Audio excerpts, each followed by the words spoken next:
Margaret. And we're the Cousins Weird. Hi, we're here. Yay! We have a special guest sitting in our pod with us. This is our pod lab, Sydney. Because my niece is here. She's visiting from North Carolina, and she has the pleasure of sitting in on her. She's sleeping down here, and we invaded her space. Yeah, we invaded her domain. Yes, she's sleeping in the pod lab. She's lucky she could sleep on the pod lab. I'd sleep down here. It's the coolest place. It really is. I used to sleep down here in the summers a lot. We did together. You had that couch that has a bed that was the most uncomfortable bed on the planet. Oh my god, that was the worst. With the bar in your back, you're like, why didn't we think this was a good idea? We could have slept on the floor. We and were been more so excited about that couch. I know, because we're like, we have a bed we can pull out down here. This is awesome. We can stay up late, watch MTV, and we did, and we ate the chocolate pudding with the peanut butter melted into it. Yeah, and we would go to Super Duper. Yeah. And we would get those Freihoffers. Yes. Double chocolate cookies. Chocolate milk. Chocolate pudding. Chocolate milk. And then the chocolate pudding we'd make, and we'd melt a cup of peanut butter and pour it into the pudding and stir it up. Why haven't I done that again? We should. We haven't done that since we were kids. We should do that. We should. I could get sugar free. You could get sugar free peanut butter. Yeah. Yeah. We need to do it. We live it. We live it. And we would stay up all night. And one time we stayed up all night and we took all these fashion magazines and we cut the faces out of all the women and put my dad's picture behind all of them and made a whole book. We did. We cut the pages and made our own magazine. Yeah. And we left it on the island. Remember we were still awake when he got up at like 4:30 to go to work. And he just like, I heard you guys cackling down here. We left it as a little gift to her dad. He loved it. Yeah, you did. It's here somewhere. I bet it's in that trunk right there. I bet it's that in there. One? If we digged in it, we'll find it. Oh, we should look for it. That was amazing. That was the best thing we've ever done in our lives. It really is. I've never done anything that reaches that level of of fun. Yeah, it was. That was fun. Back when you had to take pictures with a camera and film, and then you'd get the film developed, and they'd give you doubles. Yeah. So that's why we could do something like that, because we took all the doubles. And a lot of times we didn't cut his face out. We just taped the picture behind and you had to find the right model's pose. My favorite was the one. It was a woman in a white flowy dress on a swing with hair, and we found the best picture of your dad laughing with his head back, and we stuck that. Oh my god, it was the best. And if you don't know what my father looks like, he doesn't. He has a goatee now in life, but he always had a mustache. Always had a mustache. And balding. And balding. So it was just extra funny. It was just extra funny. Because we gave him glorious hair. Yeah, and he thought it was hysterical, and he loved it. Oh, he did, too. Yeah. Her dad's the best sense of humor. Yeah, he has a good sense of humor. Thank goodness, because we... terrible. He didn't. That would have been a bad That's thing. why we have a sense of humor. Yes. Yeah. Because we have funny parents. We do. So, what's new? Anything new? There was something that happened, and I don't remember what it was. I'm getting ready to go. We're going away next week to a cabin. Colleen's turn. It's my turn to go for a week, and it'll be fun, and I'm excited because we always have a great time. Margaret's going to come visit. We might record an episode there. We'll see. Mm-hmm. I've been going nonstop all day. I had a client at 9:30, and then my kids had a dentist appointment at 1 in Watertown. I work in Lowville. Oh, God. And then after that, I had to come home. I had another client at 4:30 because I'm an idiot. And I had another client. I had a client at 4, and then I had a client at 5:30. And then came here. Yeah, so it is 8:56 at night. I've either been out of our houses. I've been at work, and I've been in the van, and I've been in the waiting room at the dentist, and then back in the car, and then back at work, and then back in the van, and then here. Yeah. So, but we needed to record for next week because I'm not going to be here. So to get it out on Monday. And I have a client at 7 a.m. in the morning. Margaret, we better hurry this up. And I'm like. She's coming from Inlet, so she's an hour drive. And if she can get there at 7, I have no excuses. You have no excuse. It's either that or 5. I'm like, yeah. I'd rather get it over in the morning. I have 2 clients tomorrow. I have one at 7 and then one at 9:30. So it'll be good. Yeah, it'll be good. Good. All right. You ready? I am. Okay. So, my listeners, that my nephew Max is one of our biggest fan, really. He is. He's our groupie. He's our roadie. Was he still listening to us? I don't know. You know how you can't. He probably doesn't listen like he was. 14, 15? 14. He's 14. Yeah. He's doing all Sid, this. are you 14? Yeah, they're both the same age. So, but he's coming with us to AnchorCon. He's gonna be our roadie. He's real excited. He's gonna man the table with us. So he's super excited because he's a big nerd like me. He's my little mini. I always say that because him and I have a lot in common. But so he likes to find cool topics like the chainsaw episode, which will give you nightmares. The terrible trend about the chainsaw. Oh yeah, that was Max's input. Why chainsaws were invented. And if you haven't listened to that, go ahead and find out and be traumatized. I was traumatized. It was terrible. I had to get you back. And he told me that, and I didn't believe him. We did not believe him. We didn't. We're like, totally right. So he found this other one that he's like, Aunt Colleen, you have to do an episode on the Mizpah Hotel. He's like, just go read about it. You're going to love it. And I said, okay, because he knows I love haunted stuff. So the Mizpah Hotel was located in Tonopah, Nevada. I should have looked up how to say that. Tonopah. Tonopah. Nevada. It's Tonopah. Las Vegas. Yeah, it's midway between Reno and Vegas. Okay. So it's kind of in the middle between the two places. It was funny. Like I'm a northern girl. I don't like the heat. I don't like the desert. I want nothing to do with it. But I loved CSI, and it was in Vegas. So like I have this like soft spot in my heart for Vegas simply because of a fictional TV show that I watched. Yeah. My thing about Elvis. It Vegas is. And Elvis. And I told Richard for our 10th anniversary I want to go to Vegas and renew our vows. I said that too. I go, we're going to renew our vows and Elvis is going to marry us. Yeah. Or an alien. Either one. Whatever. You go to Vegas and go through drive-through wedding chapel. Yes, it's fantastic. I want to do it. I almost wish that we had done it for our wedding. Me too. The amount of money. It was fun, but the amount of money I would have saved. Mm-hmm. All right. We get off topic. We're off, yeah. Anyway, so Topona. That sounds right, like Topona. That sounds good. That sounds fine. Sorry if I'm saying it wrong and you live there and you're offended. I don't mean to. It was a mining town, and they with silver and gold. They found way back when they found a big silver vein, so it became a big mining town. And then it's very small still to this day. There's only like 2,000 people located in Topona. Topona? Yes. And according to Tonopah. Tonopah. I can't say it. TonopahNevada.com. The whole dang place is haunted. Ooh. So, because it's that Wild West area, with mining and all this stuff that there was a lot shooting, and so the whole dang place. Varmints. Varmints are there. Varmints. So this hotel ended up opening in 1907. That's right. There was a Mizpah mine, and there first started out as a saloon, the Mizpah Saloon, but then the spot became a hotel. Okay. So, the hotel was built. A saloon. Yeah, for $200,000, which was probably a really lot of money back then. Oh yeah. And was ended up being the tallest building in Nevada at the time. It was 5 stories. And wow. But you think about the early 1900s, there wasn't a lot of tall buildings. Right. It was made of reinforced concrete and cast iron, which was the only permanent structure in the area when it was built, because it was the West and things were never permanent because they were mining and then, right. It always came to an end. Right. So you had to find your next spot to find it. So, but they were like, no, we're in a good spot. We're going to build this permanent structure here. It had brass chandeliers, stained glass windows, and the first elevator ever in Nevada. So it was pretty fancy. It was a luxurious hotel at the time in the Wild West, basically. Cool. It was a place for all the elite of the area would go, like senators, mayors, people in politics would go there because it was like the hub of Nevada. Mm-hmm.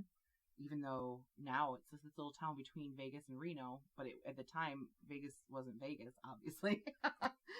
Legend says that Wyatt Earp was a barkeep there. Cool.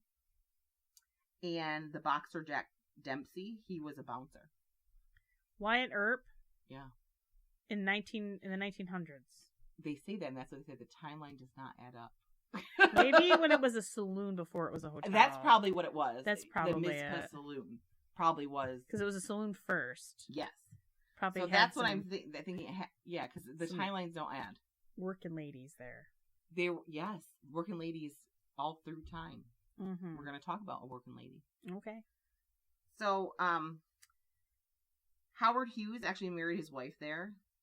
The hotel today has a room named after Jack Dempsey and a bar named after Earp.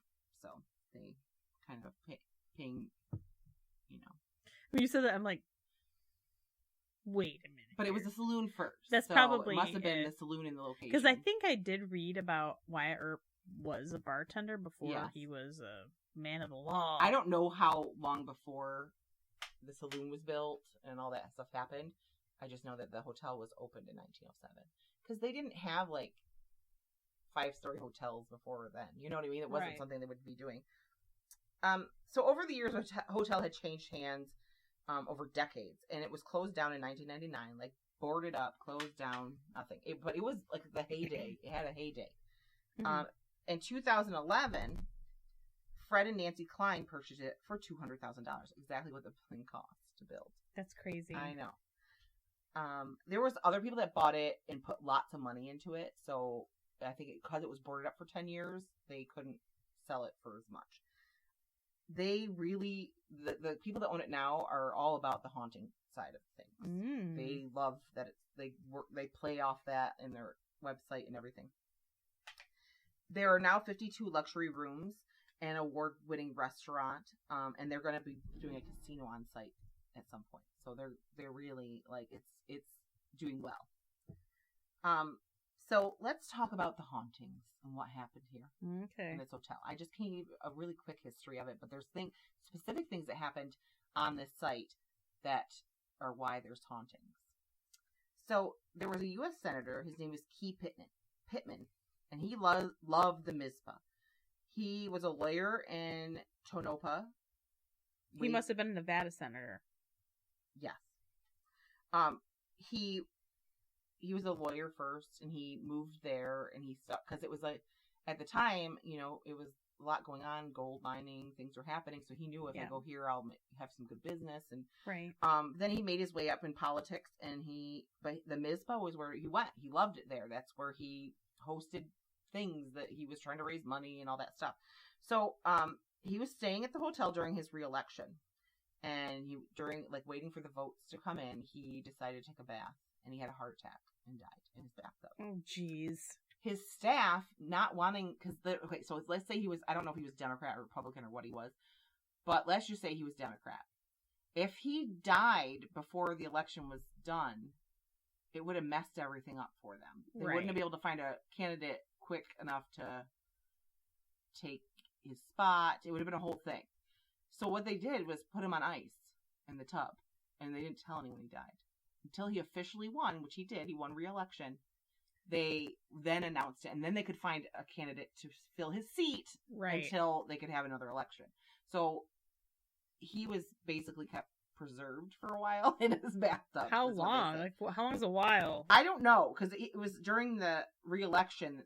It was happening when he died, so it probably a day, maybe a couple days before they knew, because they're hand counting ballots, so that takes time. But I don't know, and who knows if they really, there's stories. We don't know if they're 100% accurate. That sounds like something politicians would do. But it does, right?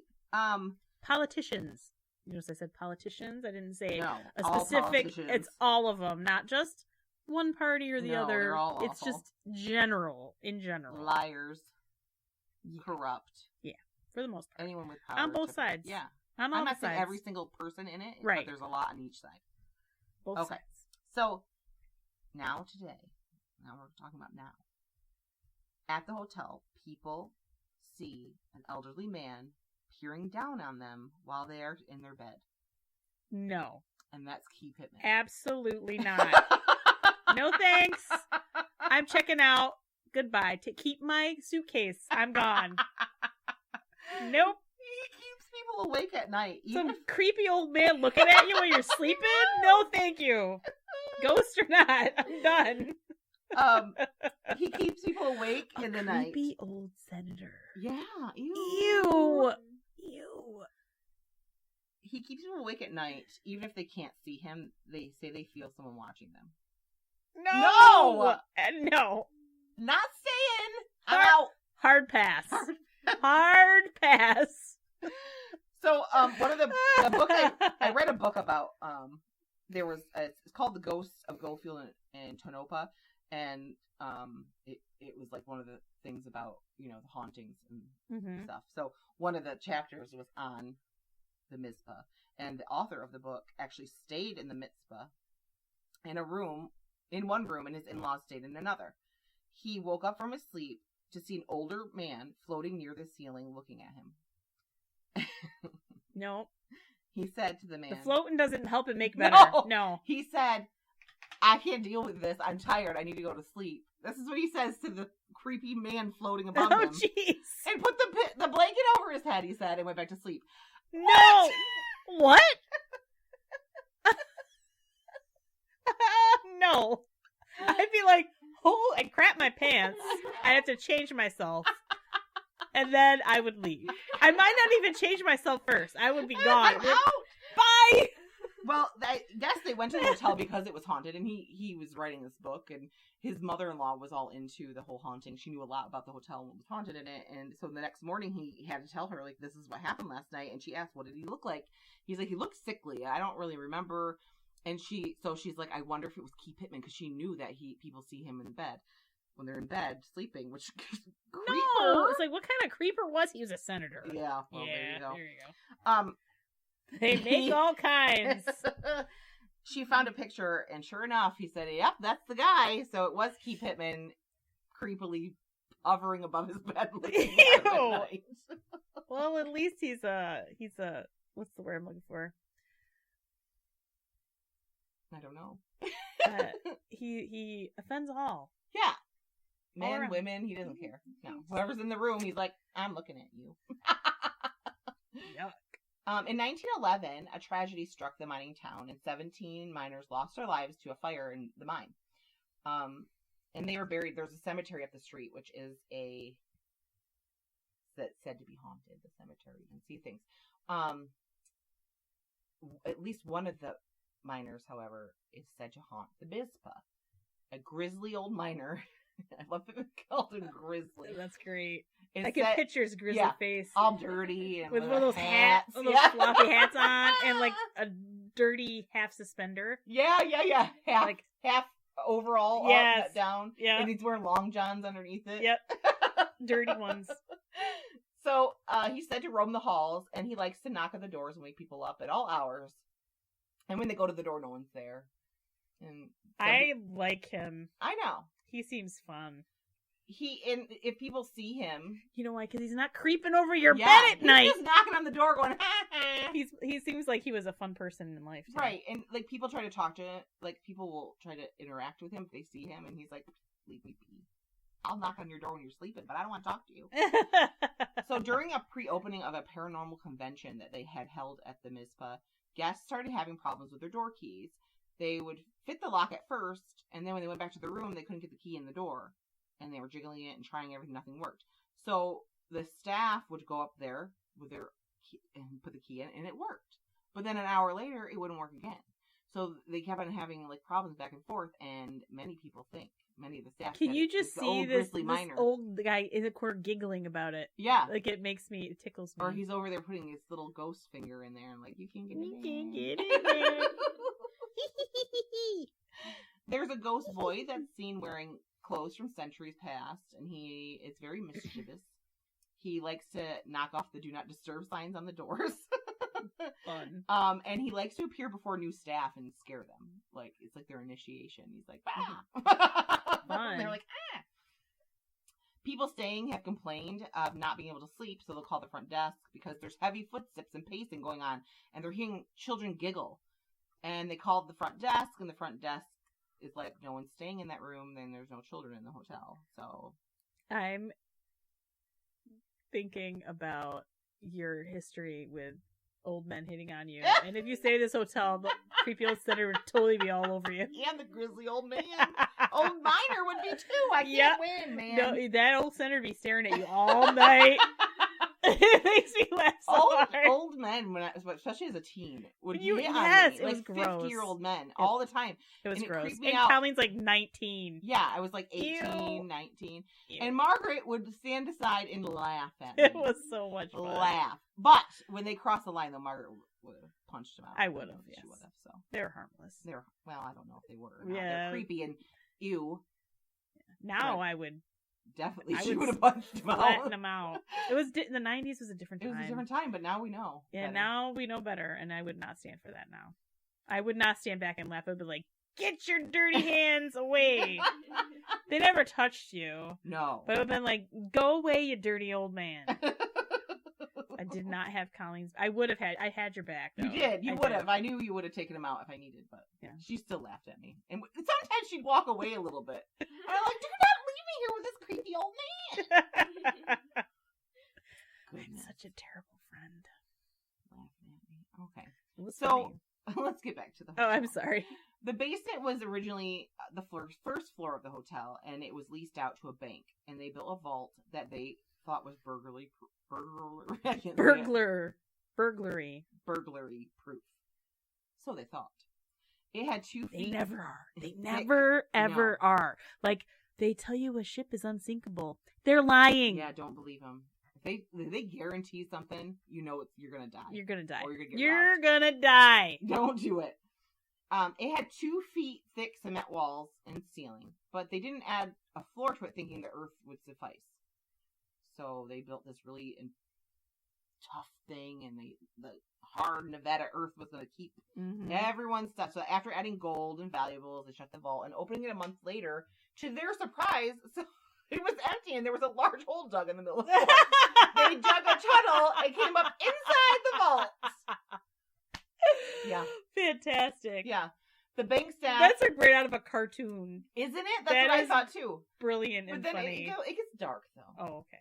So, the bank staff go through the tunnel because they're like, we're going to catch these people. I'm thinking, when did it... I don't know. Like, how do they know it just happened? But anyway, when they got near the end of the tunnel, two burglars were dead. But there was nothing there. There was no valuables, no nothing. And so the it's thought that there was got 3. burgled. Yeah, there was 3 of them.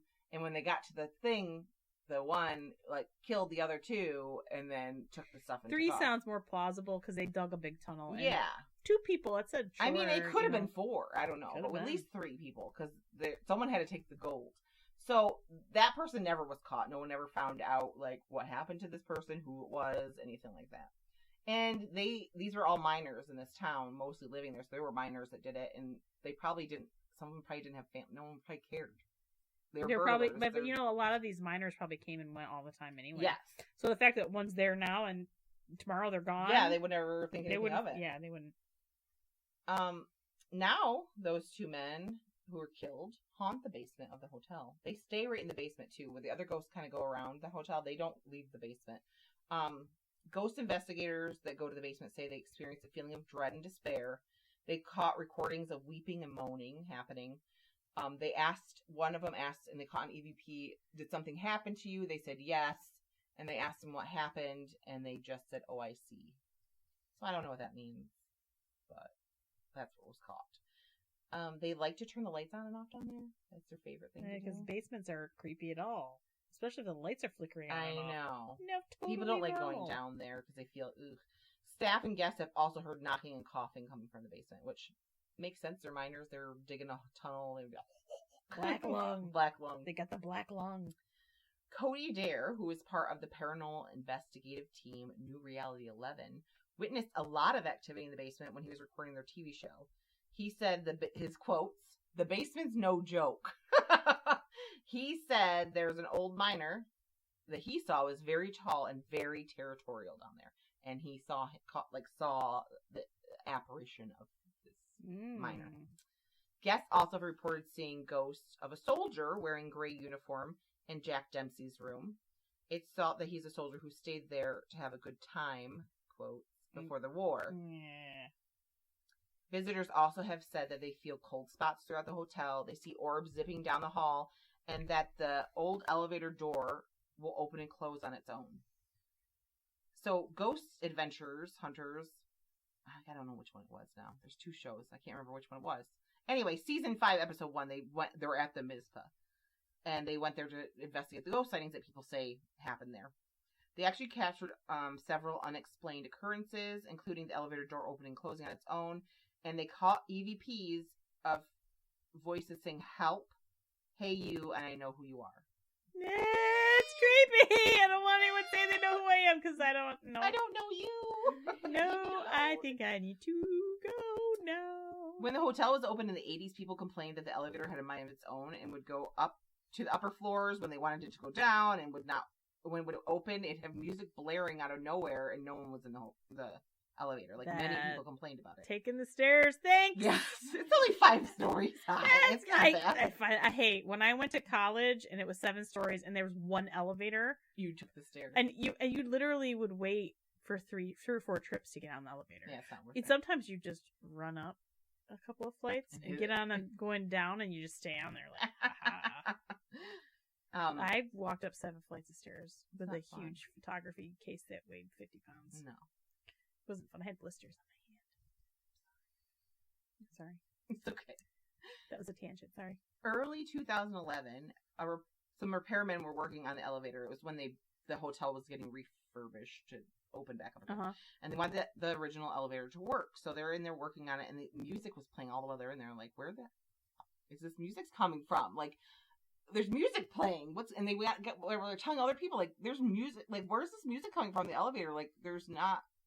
Like, what kind of music was it? It was just, I don't know. They didn't say. It just said music was playing. Elevator music. Probably elevator music, Margaret. So other people went in there like, weird. Where's this music coming from? Like, we didn't turn on music.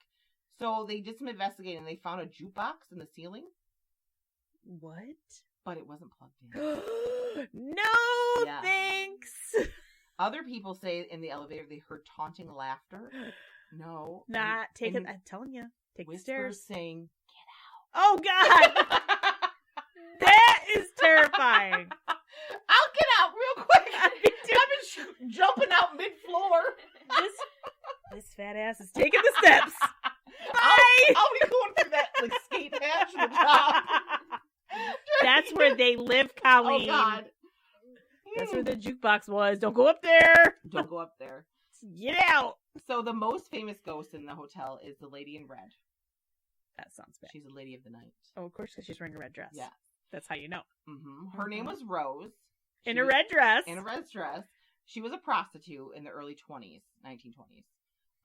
She stayed in a suite on the 5th floor of the hotel, and that's where she did her business. And she lives there, too. She did her business. Alrighty.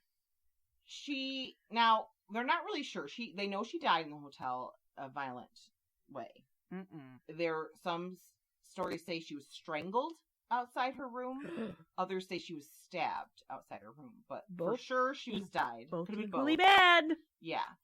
Apparently, one of her Johns became like her lover, and he wanted her to stop what she was doing. And she's like, "No, I'm bringing in the money. I'm not stopping this." And he got really mad when she refused, and he killed her. Because if she wasn't going to be with him the way he wanted, he didn't want her to be with anyone. Jerk. Yeah. She is known to move guest belongings throughout the rooms. She is seen wearing all red in the hallways, specifically on the 5th floor and near the elevator. She tends to ride the elevator because she used to bring her gentleman callers up the elevator to her room. So that's probably just reliving what she did a lot, up and down the elevator, up and down the halls. That energy imprint thing. Yes, exactly. Her boudoir was split into 3 rooms. Now they're 501, 502, 503, and 504 in the Mizpah. That was her boudoir? That was her boudoir. Like, just a bedroom. She lived in like a suite. Oh, yeah. It was 3. They were able to bring it into 3 rooms. That's crazy. That's how much room she had up at the top. So wow. She must have been a high class lady. Yeah. She'd probably bring in lots of money. No shame in your game, girl. No, not at all. Bring in your money. The room 504 is now called the Lady in Red room, and there is a big antique bed that has like a red canopy curtains hanging on it. It's very cool looking, and it has matching furniture from that period in it, like from the 20s. However, most of the action from hauntings happens in 502 because they believe she was killed outside that specific room. Okay. Many men visiting have said they hear whispers of sweet nothing in their ear, like someone trying to get them to come hither. Oh, goodness. They also feel pulling on their shirts.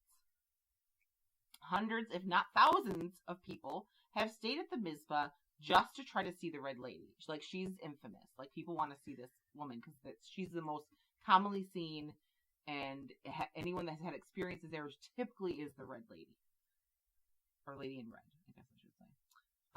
The people that own it now, do they have it reopened? Yeah, it's open now. We can go. I've never been to Vegas. I know, let's do it. We can stay there. And wait till I tell you, I'm going to talk a little bit about the hotel. Okay. Wait till you find out how much a room is. She's known to light up the old Keno. They have a Keno board, and it's old and just not working, and she'll light up numbers on it. She hung around with a lot of gamblers. I mean, gamblers would be her clients, right, basically. So the Keno board is like right up her alley, and she's like lighting numbers up on it. She also seen passing through walls throughout the building, out the hotel. She likes. I would shit my pants. Oh yeah, no. I want to see it, and I don't want to shit my pants, but I think it would happen. And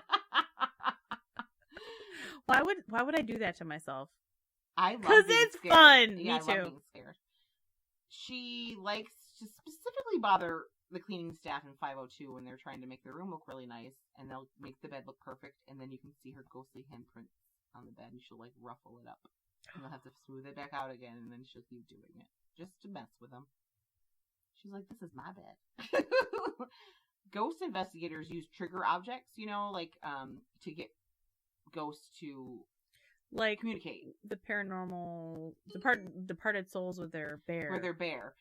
With her, they've tried using red shoes because she likes red. So they want to use that to try to capture EVPs or her on camera. And they say if you bring red shoes when you visit, they may end up missing for a while. Like she'll bring them back, but she'll take them and then bring them. So definitely, if we go there, we'll bring red shoes with us and put them in our rooms. We're not going to bring only red shoes because then we need something to wear. Yeah, we'll just bring it. We'll just buy a cheap pair of red shoes at Walmart and bring them with us. We'll go to the Salvation Army and get some nice red shoes. There you go, some stilettos. Yeah, she'll like those. Oh yeah, we're planning out this trip. We're going. Yeah, if you're lucky enough that you actually see the Red Lady, she not only will follow you through the hotel, like you see her, she's like, "Hey, we're back, we're friends. I'm gonna come with you. Let's go party." If she likes you, she'll leave a single pearl under your pillow. Cool. It's said that when she was killed, that she was wearing a pearl necklace and it broke, so the pearls were all over the floor. So these single pearls. Hundreds of guests have awoken finding the pearl under their pillow. That's terrifying. That's awesome. I'm gonna tell you right now, if I go there and that bitch doesn't put a pearl under my pillow, I'm gonna be mad. Like, I better wake up. I'd be with mad. A pearl. And if we bring red shoes for her just to take them, I'd be mad. Yeah. You're ungrateful. We brought you red shoes, and you're still not. Man. There was a man who was part of a gentlemen's club. They were having a luncheon at the Mizpah. And after the luncheon was over, some of the men went to the bar. Others just wanted to see the hotel. Like, it's cool. We want to look at the decor because it's like early Nevada decor. And yeah. So this guy was like, walked up the flight of stairs. He went to the 5th floor, and he's like, I'm gonna. He looked around the 5th floor. It was really cool. And he's like, every floor. So he took the elevator down, and every floor, he got off and looked around. So he got to the 2nd floor, went off, looked around. He comes back to the elevator. He pushes the lobby button. Then the 5th floor lights up. And he's like, nope, lobby button. And the 5th floor lights up. And then he's going upwards. And he's trying to push the down. And it's not. It wouldn't let him go down. So he's like, all right, I guess I'm going to the 5th floor again. He gets up there. This really pretty lady gets into the elevator and smiles and nods at him. And he chats with her on the way down. She doesn't really talk, but he's just like, oh, it's this place. Oh, I saw this and this. And he's talking about the hotel. And she was just smiling and nodding. And they got to the lobby. And he, being a gentleman, stepped aside to let the lady off first. And as he turned to tell her, go ahead, he was alone in the elevator. Oh, man! So That's he awesome. wasn't one to believe in ghosts, but he was like, so the first thing he did, he was like, I need a drink. So he goes right over to the bar and he sits down and he's like telling the bartender, like, I was just in the elevator with this chick and she disappeared, basically. And he was like, can I ask what she was wearing? He's like, yeah, this red dress. And I'm like, oh, you were just riding the elevator with the lady in red. She's famous around here. And he was like, what? So, kind of cool. That is cool. There was this article I read. It was on the vvdailypress.com, and the author went to the Mizpah because he wanted to stay in room 504, Lady in Red room. The room wasn't available, and according to the front desk, there's a year wait to get into that room. Like, everyone wants to sleep in that room. And she even said to him... What, 502 you said? 504. 504? It's called the Lady in Red room. Even though the 502 is, like, the most actions happening. The front desk is like, I don't know why everyone wants to sleep in a room that a woman died in, but okay. And this guy's like, yeah, that's real weird, but he was there to do it. So the next morning he decided, well, I came here, I gotta go look at the room. I have to go outside the room. So he goes to the 5th floor with his friend that was with him, to take a picture of the room. And it was like 6 a.m. No one was up. Everyone was still sleeping. He snapped a couple pictures and he went to look back at them and was like, oh, what's going on? This is weird. He shows his friend. He's like, look at this. And he clicks the playback and the picture will pop up for 2 seconds and disappear and a blue screen would happen. He never had that happen on his phone before. Like, it wouldn't let him see the pictures. It kept on going to a blue screen. And his friend like, did you do a video? He goes, yeah, I must have accidentally did it. So he played the video. At the bottom of the video, there's this like eerie green hue like around the door. Like he's capturing some kind of something. And while they're listening to it, this loud crashing sound's happening in the video. But there was no loud crashing sound while they were standing up there. Oh, that's creepy. And he took other pictures in the hallway up there to see but nothing was wrong. Everything was fine with those. But he could not capture a picture of that door. And the video he had was weird green hue, like, surrounding it. Yeah. Creepy. Yeah. The good thing is, the spirits that live in the Mizpah, they're pretty much... How much did you say it cost to rent that room? I haven't told you. Oh, okay, never mind. You're jumping ahead? The cool thing about it, though, they're not violent ghosts. They're very benevolent ghosts. They're just chilling, you know? They might cause a little mischief. Sorry, but the creepy old senator that hovers above your bed, that is not benevolent. Well, they did say the most malevolent, or... Menacing thing. Malevolent thing that happens is the not being able to sleep because someone's watching you. That's all. But no, I'm saying no. Absolutely I do not give consent for you to hover over my bed. I have to yell that one. I'm not giving consent for you to hover over my bed while I'm sleeping.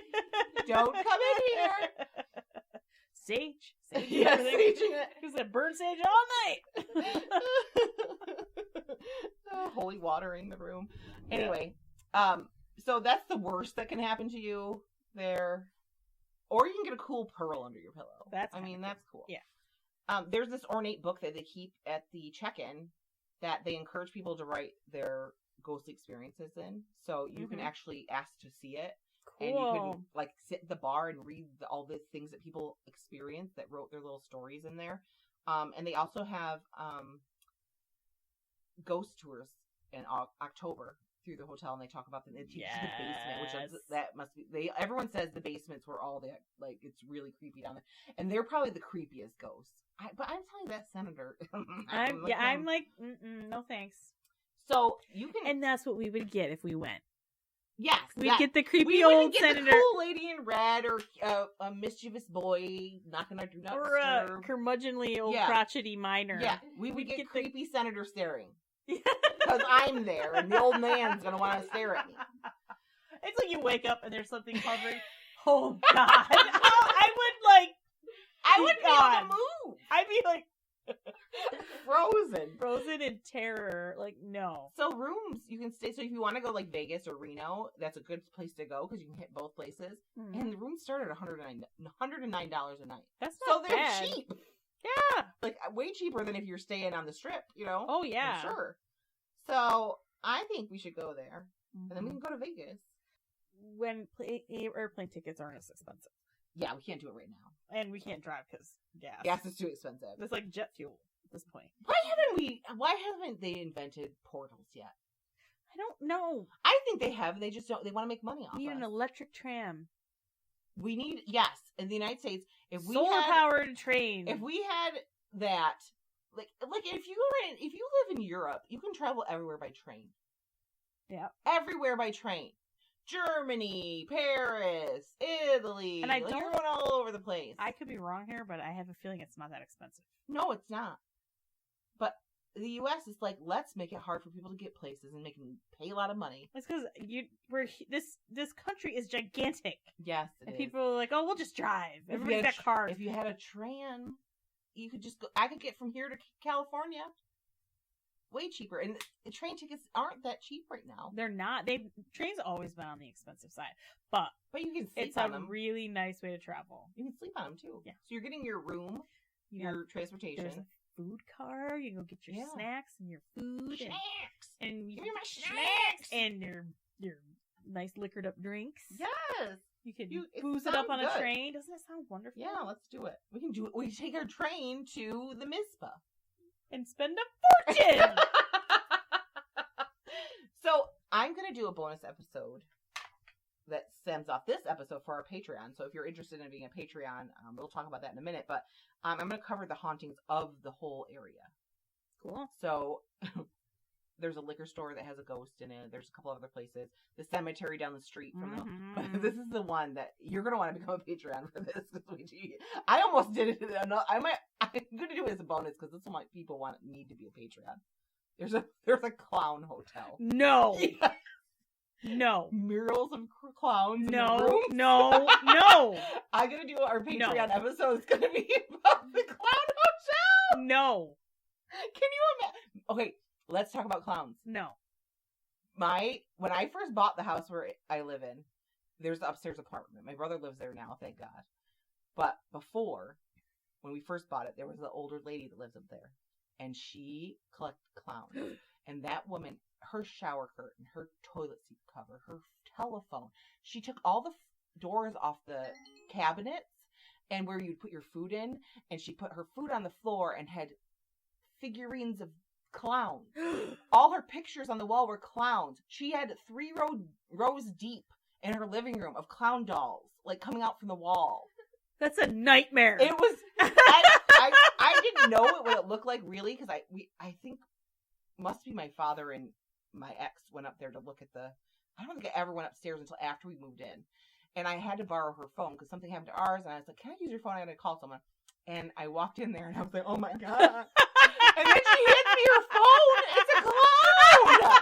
I was like, this is... And then I was like, oh, you collect clowns, huh? She goes, yeah, come see my shower curtain. I just got it. Oh, like, God. No. Oh, my God. How...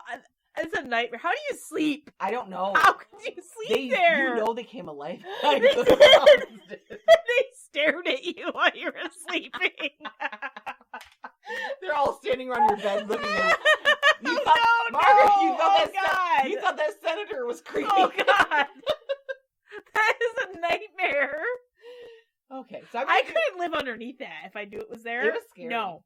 Like, I would be she was odd. No, I hope you don't no, listen no. to this. You find out I said you're odd, but you were. That is Sorry, not lady. normal behavior. No, it's not normal behavior. So, fun tip. The Mizpah Hotel is rated the #1 most haunted hotel in the nation by USA Today's 10 Best. Cool. So, you want to do it? I want to do it. Maybe next year. Maybe next year we'll go. But we have to stay at the Clown Hotel one night. No. We do not, and we are not. Oh, I don't even want to drive past. No. We have to go off season though, because I'm not going to Nevada in the summer. No. I'm dying. We would die. It's like 120 degrees there. It's like we were just living shriveled up raisins. It's like living in Satan's asshole. No. Wintertime. It is still hot. You can tell it's late for us because we're like delirious. We really are. It's 9:37. Oh my and we're God. out of our houses. What's happening? We're old ladies. Yeah, so that's the Mizpah Hotel, which was a fun episode. We don't even need alcohol. We don't. Just need to stay up late. We need to stay up Up late. after 8. Well, we're out of our house after 8. Oh my God. God. We haven't even drank anything. No. All right. Well, I'm thirsty. Me too. I'm parched. We need to wrap this up so we can get some water. Yes. Okay, so they need to save the date. August 20th and 21st, we are going to be at AnchorCon in Clayton, New York. And we are going to have a table. So you can come and meet us. And we're going to do a live show. Woohoo! We'll let you know when that is. We don't know yet. It'll be a shorter show because we only have a certain time allotment to us. So we're not entirely sure what we're doing, but it's going to be good. We know it's going to be good. We do. Yeah. Because we're doing it. Yeah, I mean, come on. You can follow us on Facebook and Instagram so you can know when the actual days we're doing live. And it's 30 people, the first 30 people that come in. There'll be breakout rooms kind of during the convention or during the AnchorCon. And 30 people can come in and listen. So that's really cool. So show up because that'd be really sad if we didn't and no one was in the room with us. Please come. Please come so we're not pitiful, sad people. Also, if you follow us on Facebook and Instagram, you get to see the pictures from our episodes. Yes. Which are fun. Yes. So you should do that. You should. And Colleen's been going through some old photo albums, so she's found some awesome gems of us when we were little. Gems of us too. We were adorable. You might get to see those too. You never know. Maybe you have to be a Patreon. Maybe you do. Because you can be a Patreon. Yes. If you go to patreon.com/thecousinsweird for $1 a month, you get to be a freaky friend. You get bonus episodes and a sticker. And you get to see cool extras that we put out there on only for our Patreons. And if you really want to, jump right in, you want to do the $5 a month, you're a terrible trender, you get a free sticker, a yearly gift, bonus episodes, ad-free episodes, and a monthly chat with us where we probably are just going to just tangent the whole thing, and you'll be a part of that. And whatever you want to talk about, we'll talk about. Yeah. It'll be fun. We're crazy and foolish. Yes. And if you'd like to reach out to us to share a weird trend that you've heard of, or you could share a weird story or a spooky story that you're involved with, please send us a message. Shoot, it's too tired. Our email is thecousinsweird@gmail.com. There you go. Yes. I lost my train of thought. The best way to support our podcast, as always, is to share us on your social media. If you're following us on Facebook or Instagram, we always share when our new episode is up. But on Facebook, the link to the episode goes right to our Facebook page, and you can share that out to your friends on there, word of mouth. But when you share our podcast, it gets us out there to more people. Subscribe. Yes. Subscribe to us, like our podcast, like our episodes. Set your notification thing on so you get notified when there's new episodes, and we upload episodes every Monday and every Thursday. Yep. And rate us. Go to Facebook. Like our I thought thing. You said something silly too. Rate us. That's not what I thought you said at first. I was like, no, don't do that to us. Please, we're not asking for anything. We do not consent to that. Rate. RATE. Rate. Give us a rating. Yes. I think that's a wrap. We need to go to bed. So. Stay freaky, friends. Bye. Bye.